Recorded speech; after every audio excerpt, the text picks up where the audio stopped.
Hi again, everybody. This is Tim Andrews along with Project Woo Woo founder and co-host Mark Mosgrove. You know, recently with all the hullabaloo, the White House being in the news because of construction that has started on a brand new ballroom, we decided to take the opportunity to look at some of the top White House ghost stories. Many people don't realize that the White House is one of the most haunted locations in the United States. And there are many legends and accounts of seeing spirits throughout the premises.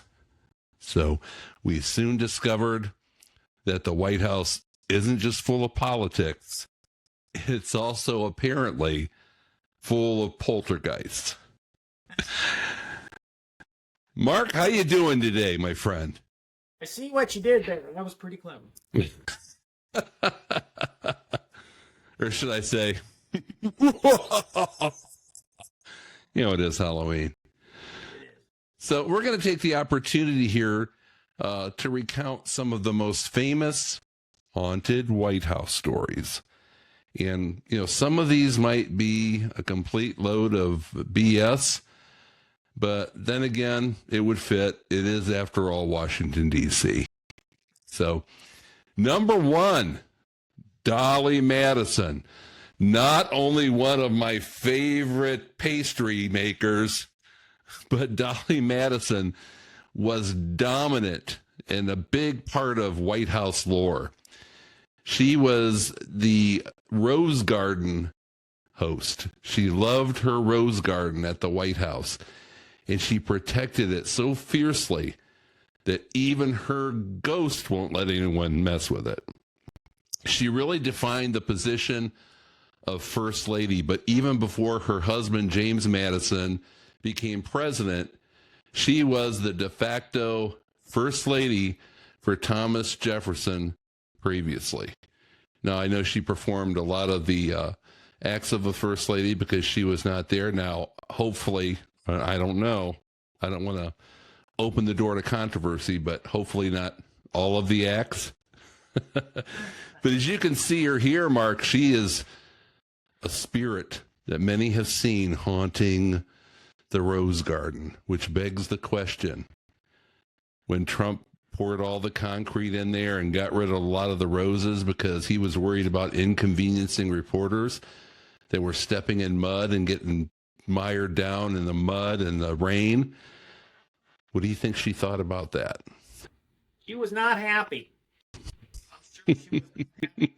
She was a very fiery woman. I mean, when the British tried to burn down the White House, everybody was taking off and she was trying to save things, and she even pulled down or maybe had someone help her pull down the portrait of George Washington, and they couldn't carry it out, so they broke the frame, and I don't know if they rolled it up like a poster or what they did, but they saved that famous painting. She saved that famous painting.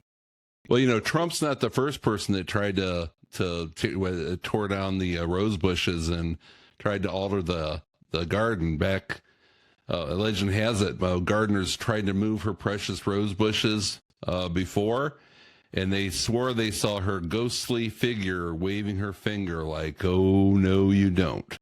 So needless to say, until just recently, the roses stayed right where she wanted them. Like you said, she was a very fierce lady who saved George Washington's portrait, but the only thing she loved more than the White House was that rose garden. So, but yeah, she sponsored the first inaugural ball, I believe. And so maybe they ought to name that new ballroom that they're building after her, not just to honor her, but maybe to get back on her good side for tearing up the rose garden. Right. Well, I hope that they don't have naming rights to the ballroom. So this is the Dolly Madison ballroom provided by Walmart. Wouldn't surprise me nowadays. But so I've heard about someone, a really, really famous president, who supposedly walks the halls of the White House. Have you heard that story? You know what I'm talking about? Absolutely, 1,000%. Jimmy Carter. Oh, wait, no, that's not him. Well, I guess it could happen now. Yeah, and when he walks around the White House, you smell, what is that? Peanuts. No, this wasn't Jimmy Carter. This was the second most popular president, and I think we've all heard of this individual, and that is Abraham Lincoln. They said he's the ghost who never left office, even after his assassination. Honest Abe seems to have decided, I'll just work it out from home. I'm a little surprised that, he didn't stay at the theater, but, hey, maybe the show was really bad. You know what they all said? Hey, Mrs. Lincoln, beside all that, what did you think of the show? And maybe Abe just, I'm sure he couldn't get out of there fast enough for more than one reason. But dozens of people have reported seeing him. Winston Churchill supposedly walked out of Lincoln's bedroom stark naked, as one does. Just ask Bill Clinton. And saw Abe's ghost by the fireplace and then calmly said, "Good evening, Mr. President," before he put on his robe very quickly. But other witnesses include the Queen of the Netherlands, who I guess fainted dead away when Lincoln knocked on her door. So apparently ghostly presidents still have good manners. I mean, he could have just come on through, right? I wonder what Mrs. Lincoln thought of that, why he was knocking on some other room. I don't know. But she was an interesting character as well. Maybe we need to talk about her next. Yeah. But others that claim to have seen his ghost have been President Teddy Roosevelt, First Lady Grace Coolidge, President Harry Truman, and Ronald Reagan's daughter, Maureen. And I guess he was usually seen in the Lincoln bedroom. I guess that makes sense. Or the Yellow Oval Room. Even President Reagan's dog used to bark at the door of the Lincoln bedroom. So that's a little strange. So, but, you talked about his wife, Mary Todd. Here we have a picture of Mary Todd Lincoln, and she was no stranger to woo-woo things. I mean, I think she would have been a guest. And who knows, maybe she still will be if we can figure out a way to look her up. So, and I say that because she turned to spiritualism when their youngest son, Willie, died in the White House from typhoid fever in 1862 at the tender age of 11. She was devastated, so evidently after that happened, grabbed the Ouija board or whatever it was, or had a seance. They did. And in the White House. I guess... I think that's historically true. I don't think that's rumor. I think it is true. I guess, what do you do if she asks? You can't say no, right? That's true. I mean, just imagine you're the butler, and Mr. President, what do you need? I need you to sit down here because we need to talk to Willie. Jeeves, yes, Mrs. Lincoln? Need you over here for just a few minutes. And then this is interesting. They say a British soldier from the War of 1812 roams the White House grounds. Now, the only thing that surprises me about this is if you look at this soldier, he doesn't have that big, tall, furry hat on like they tend to have. So, yeah, you got to wonder, did people go out front like they do in England in front of the, Windsor Castle and try and get the guy to break character or what? But I guess he's breaking character already walking around the White House grounds as a ghost, right? Yeah, I wonder what he thinks about all the news with the royals between Harry and Andrew. And I mean, what do you think? I mean, after that, he might be like, forget this. Yeah, he seemed like he was pretty progressive. If you see the pantyhose and everything, I think he'd blend right in with the Washington crowd today. I wonder if he was at the No Kings rally. What do you think? No, he was a loyal British subject, so he would be at the For the Kings. More Kings rally. More Kings. We need more Kings. And there's also rumors of the ghost of Thomas Jefferson playing his piano in the Yellow Oval Room. Now, rumor has it that the most haunted room in the White House, I'll bring this up as a side note, was the Rose Room, painted pink. So evidently the ghosts like to frolic and have fun in the pink room, the Rose Room.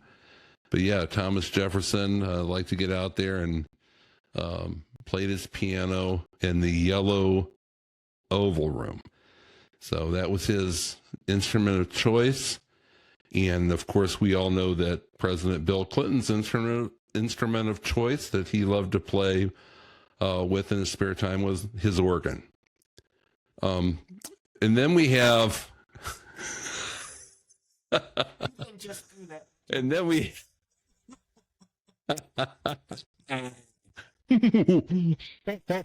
Devious. This is why you run the podcast. Oh. And then we have Abigail Adams, the eternal laundry lady. Speaking of Bill Clinton, I wonder if he ever saw that apparition. Evidently not when it counted, because she could have gotten a stain out that would have saved him a lot of grief. But they see her, that she's known for doing her laundry and hanging the laundry in the East Room. And apparently, even after she passed away, she dutifully continued to do it, and she never stopped. Staff and guests have reported smelling wet laundry and lavender soap in that room, Mark, despite no one actually doing laundry there. So, yeah, so the next time you catch a whiff. What a good wife. Yeah, I mean, so next time you're on that White House tour and you catch a whiff of Downey in the East Wing, it's not the cleaning crew, it's the First Lady from 1800, just keeping it fresh. And then, look at this. What do you think of when you see this young man with the bulgy eyes, Mark? What would you say to describe this young man? Young Timmy. Oh, yeah. You're right. That's my senior picture. I can't pull one over on you, Mark. Actually, well, I wouldn't think of it. I mean, I would think maybe the Addams family with the this deal. But Teddy Roosevelt saw this guy creeping around the White House and called him the Thing. He saw him quite a bit, and staff members claimed even more often to see the ghostly boy, and they all called him a Thing as well. He was pale. He was around 14. They said he had really sad eyes, which is, you know, basically every haunted movie kid ever. Sad eyes or mad eyes, crazy eyes. But even Roosevelt admitted hearing about him, though no one ever really figured out who he was. So maybe he was just a ghost waiting for a state dinner invite. Maybe he was the Lincoln's son who died in 1862. Could be. Maybe the seance worked and that poor kid's still around. Mom died. Mary Todd died. But she left the poor kid in the White House to haunt. All that effort, and he ends up getting called the Thing by the White House staff. Talk about bullying, huh? Yeah, and Roosevelt was a Republican, so was Lincoln. So if that was Lincoln's kid, I mean, that's rude. That's right. And then finally, we saved the best for last. This is crazy. This is evidently Andrew Jackson laughing maniacally in his bed, and they call it the angry apparition. Much like every woman that I ever spent a night with in the past, laughing maniacally. But it wasn't because they were specters. They just saw something that made them laugh. I really can't imagine what it was. But Andrew Jackson is said to haunt the Rose Room. There it is, the Rose Room. Mostly yelling and laughing. And that goes all the way back to the 1860s. And now Mary Todd Lincoln, who could fill a whole ghost story collection herself, She actually claimed to hear him stomping and cursing around. So yes, even in death, old Hickory is still throwing tantrums about tariffs.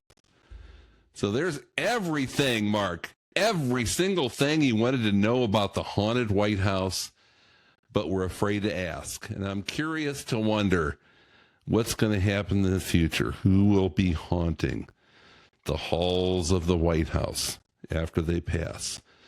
Will it be President Clinton, who instead of Winston Churchill showing up naked, will walk around the White House naked, terrorizing the young interns?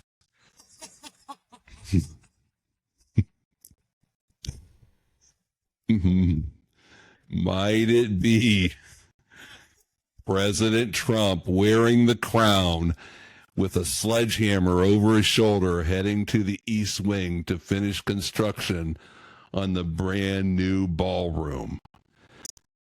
He might be having a fight with Dolly Madison over this ballroom in the afterlife. Can you imagine?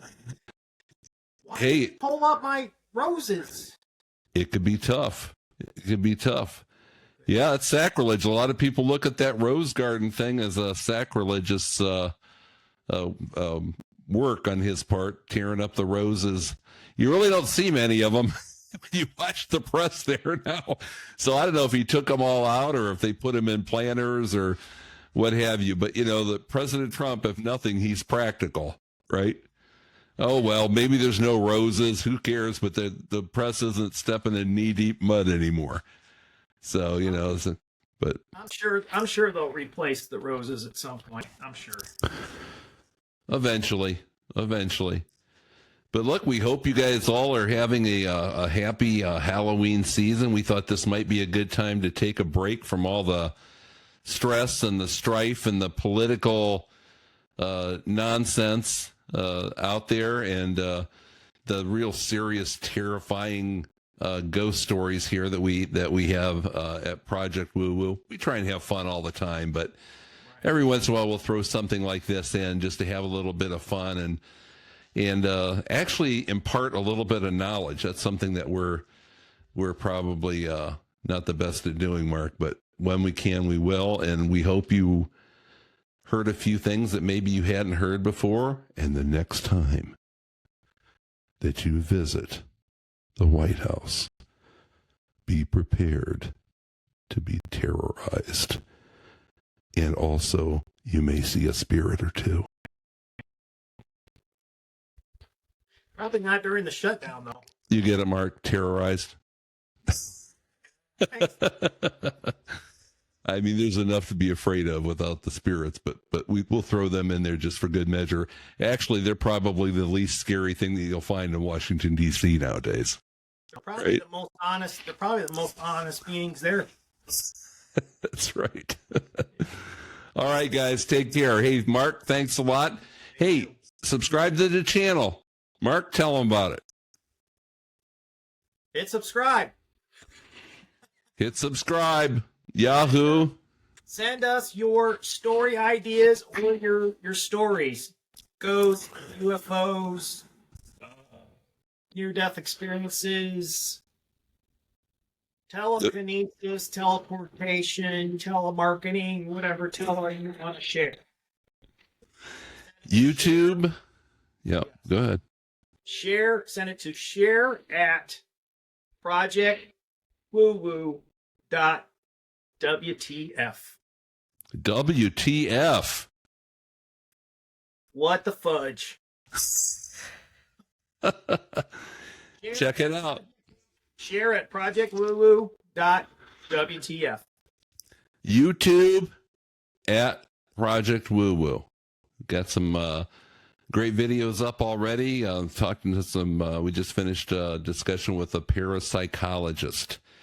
And I can honestly come forward right now and say that Mark and I have never felt so stupid.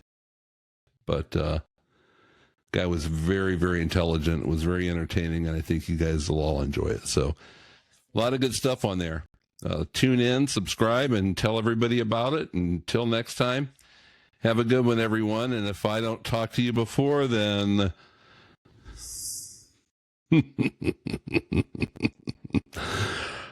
happy Halloween.